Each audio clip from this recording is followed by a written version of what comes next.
السلام علیکم کلاس، آج ہم چیپٹر جب اور اب کا آغاز کر رہے ہیں۔ یہ چیپٹر نمبر 15 ہے۔ یہ ایک ڈرامہ ہے جو مرزا ادیب نے لکھا ہے۔ آج سب سے پہلے اس کا مرکزی خیال دیکھتے ہیں۔ اس ڈرامے کا مرکزی خیال یہ کہ وقت ہمیشہ یکساں نہیں رہتا۔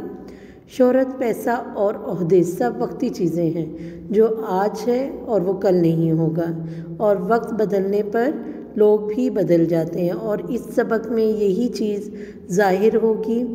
یہاں پر ہمارے پاس کردار ہیں۔ ان میں پہلی جھلک جو ہے، دو ہمارے پاس منظر دیے گئے ہیں۔ پہلا منظر ہے صاحب کرسی ہے، چپراسی ہے، اور صاحب کرسی کے مداحین یعنی مداح ہیں جو ان کے پاس اپنے کام نکلوانے کے لیے آتے ہیں۔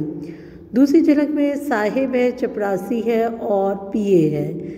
منظر ایک وسیع اور خوبصورت کمرہ، مقام کوئی بھی شہر ہو سکتا ہے، زمانہ جب وہ کرسی نشین تھے۔ تو کرسی نشین تھے، یہ تو پہلا منظر ہو گیا ہمارے پاس، اور اس میں دیکھتے ہیں کہ کیا ہو رہا ہے۔ صاحب کرسی ایک وسیع اور خوبصورت کمرے میں بیٹھے ہوئے ہیں۔ سب چیزیں بہت چمک دھمک رہی ہیں۔ سنہری پایوں والی کرسی ہے، اور جو کمرہ ہے وہ بہت سجا ہوا ہے، اور صاحب کرسی رونق افروز ہیں یعنی بیٹھے ہوئے ہیں۔ شاندار شخصیت کے مالک ہیں وہ، چہرے پر وجاہت ہے اور عظمت کے آثار ہیں۔ ان کے ارد گرد کرسیوں پر مداحین بیٹھے ہیں۔ پردہ اٹھتا ہے تو مداحین بڑے احترام کے ساتھ صاحب کرسی سے گفتگو کرتے نظر آتے ہیں۔ پہلا مداح کہتا ہے کہ میں نے آپ سے عرض کی تھی۔ صاحب کرسی کہتے ہیں میں بھول گیا ہوں۔ پھر پہلا مداح کہتا ہے کہ پرچے کا خاص نمبر شائع ہو رہا ہے، اس کے لیے آپ کے پیغام کی اشد ضرورت ہے۔ صاحب کرسی خاص نمبر کے لیے خاص شخصیتوں کے پیغام لیجیے۔ تو مداح کہتے ہیں کہ آپ سے بڑھ کر بھی کوئی خاص ہو سکتا ہے۔ تو اس پر صاحب کرسی کہتے ہیں چلیں بہتر ہے، آپ کو پیغام مل جائے گا۔ اس کے بعد دوسرا مداح آ جاتا ہے، اور دوسرا مداح جو ہے وہ کہتا ہے کہ آپ میری بات بھول گئے۔ صاحب کرسی کہتے ہیں جی ایسا ہی ہے۔ تو دوسرا مداح کہتا ہے کہ جو میں آپ پہ کتاب لکھ رہا ہوں وہ کم و بیش مکمل ہوگی۔ آپ کی زندگی کے جو ذاتی حالات ہیں وہ جو ہے وہ ابھی نہیں لکھے، اگر آپ بتائیں تو وہ لکھ دیے جائیں۔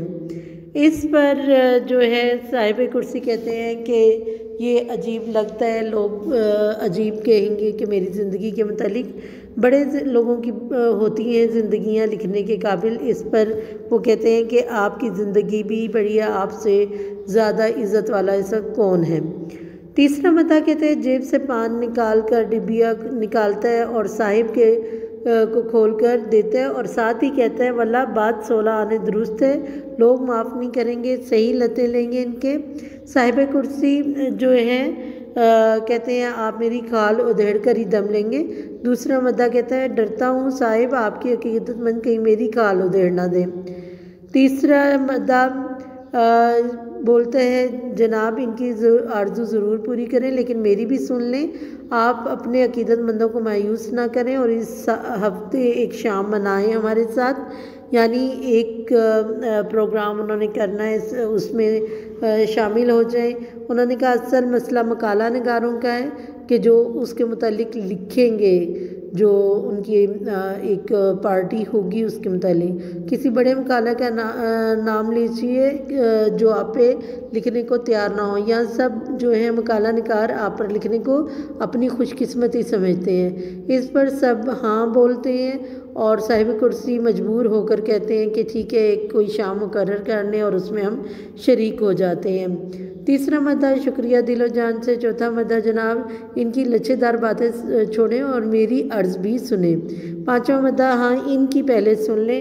تو وہ کہتے ہیں کہ صدارت کا معاملہ ہے، دن قریب آ رہا ہے، یاد دہانی کرا چکا ہوں۔ صاحب کرسی کہتے ہیں یاد ہے، وہ کہتے ہیں تشکر۔ اور پانچواں مداح کہتا ہے کہ اب اس کی جو ہے بات سن لی تو میری بھی لچھے دار بات سن لیں کہ جو مدت سے فضائے بے کرام معلق ہے، یعنی وہ جو ایک تقریب کروا رہے ہیں وہ اس کے مہمان خصوصی بنانا چاہتے ہیں صاحب کو۔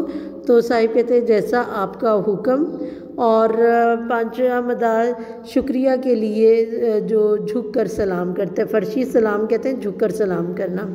اسی پر سیکرٹری کمرے میں داخل ہوتا ہے تو صاحب کرسی چائے کے لیے کہتے ہیں اور وہ مٹھائی اور بسکٹ کا بھی پوچھتے ہیں ساتھ، تو وہ کہتے ہیں مٹھائی منگوا لیں۔ پرائیویٹ سیکرٹری کہتے ہیں رائٹ سر۔ چوتھا مداح میں ایک بات کہنا چاہتا ہوں بغیر اجازت کے، اور یہ ہمارے ادب کی خوش قسمتی ہے کہ اس دور میں آپ جیسا صاحب کرسی جو ہے زندہ ہے۔ شاید اس وجہ سے تاریخ ادب میں ہمارا نام بھی آ جائے۔ تو یہاں تک پہلا منظر ہوتا ہے جس میں کہ شاعر مصنف ہیں ان کے لیے بہت زیادہ الفاظ استعمال کیے گئے، بہت ان کی خوش آمد کی گئی۔ اب دوسری جھلک میں دیکھتے ہیں جب ان کے پاس وہ والی کرسی نہیں رہی بلکہ ان کا جو درجہ کم ہو گیا اور ایک پرانی جو ہے کم اختیارات والی کرسی دے دی گئی انہیں، کم اختیارات کے عہدے پر آگے۔ اب انہیں کیونکہ عادت ہو گئی تھی دیکھنے کی کہ لوگ ان کے ارد گرد جمع ہیں، اور لیکن اب ان کے ارد گرد لوگ اس طرح جمع نہیں ہیں۔ پردہ اٹھتا ہے، صاحب کرسی ایسی کرسی پر بیٹھتے ہیں جس میں نہ چمک دھمک ہے، نہ اس کے پائے سنہری ہیں، اور نہ ہی ارد گرد کو صاحب ہیں جو ان کی تعریفیں کریں۔ سب کی سب خالی کرسیاں ہیں۔ چپراسی گھنٹی بجاتا ہے اور صاحب پی اے کو بلاؤ۔ چپراسی چلا جاتا ہے اور جب وہ واپس آتا ہے تو اس کے ساتھ پی اے بھی موجود ہوتا ہے۔ صاحب پوچھتے ہیں اس سے تو کہ فہرست دی تھی تو میرے پاس ہے سر۔ ایک صاحب رسالے کے خاص نمبر کے لیے آپ کا پیغام چاہتے ہیں، ایک کتاب تصنیف فرما رہے ہیں آپ کے ذاتی حالات پر، ایک صاحب آپ کے ساتھ شام منانے جا رہے ہیں، اور ایک صاحب مہمان خصوصی بنانے کے آرزو مند ہیں۔ صاحب فہرست تو مکمل ہے؟ پی اے یس سر۔ اس کے بعد وہ کہتے ہیں کہ جو بھی آئے اسے روکا نہ جائے بلکہ سیدھا اندر آنے دیا جائے، گیٹ کیپر سے کہہ دیں، تاکید کر دیں۔ یعنی صاحب کے ذہن میں ابھی بھی وہی حالات چل رہے ہیں کہ اسی طرح سے اس کی خوشامدی اس کے ارد گرد ہوں گے، لیکن حقیقت میں ایسا نہیں تھا۔ پی اے ہمارے جب صاحب اٹھ کر واش روم تک جاتے ہیں تو دونوں مسکراتے ہیں، پی اے اور چپراسی۔ پی اے کہتے ہیں ہمارے صاحب بہت بھولے ہیں، ہر روز کن لوگوں کا انتظار کرتے ہیں؟ ان لوگوں کا جو ان کے مداح تھے، کیا تھے، جو ان کی خوش آمدی تھے، ان کی تعریفیں کرتے تھے، ان کے آگے پیچھے پڑتے تھے، انہیں اس دور کا سب سے بڑا مصنف کہتے تھے۔ یہاں آپ کیوں نہیں آتے؟ چپراسی نے پوچھا۔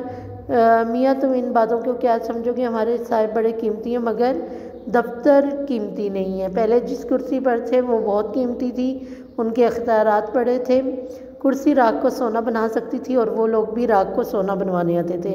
چپراسی پی اے اب یہ کرسی نہ تو اس میں چمک دھمک ہے، نہ اس کے پائے سنہری ہیں، نہ ہی جو ہے اختیارات ہیں، مختصر سے اختیارات ہیں۔ ہمارے صاحب لاکھ قیمتی سے یہ کرسی قیمتی نہیں ہے، اس لیے ان کی اپنی قیمت بھی گر گئی ہے۔ پی اے خاموش ہو جاتا ہے۔ صاحب آپ ذرا نیچے جائیں۔ پی اے گیٹ پر سر۔ گیٹ کیپر نے کسی کو روک نہ لیا ہو۔ Right sir. صاحب چائے بنواؤں؟ ایک چائے صاحب جی۔ صاحب اس کا کوئی جواب نہیں دیتے اور کرسی پر بیٹھنے لگتے ہیں اور پردہ گر جاتا ہے۔ انسان کی زندگی کے حالات بھی ایسے ہی ہوتے ہیں، کبھی بہت زیادہ اختیارات ہیں، بہت خوش ہے، لیکن کبھی بالکل ہی اختیارات ختم اور مایوسی چھا چکی ہوتی ہے، لیکن انسان ان اچھے حالات کو سوچ سوچ کر انہی کا عادی ہوا ہوتا ہے اور اسی نفسیاتی کشمکش میں رہنے لگ جاتا ہے۔ شکریہ۔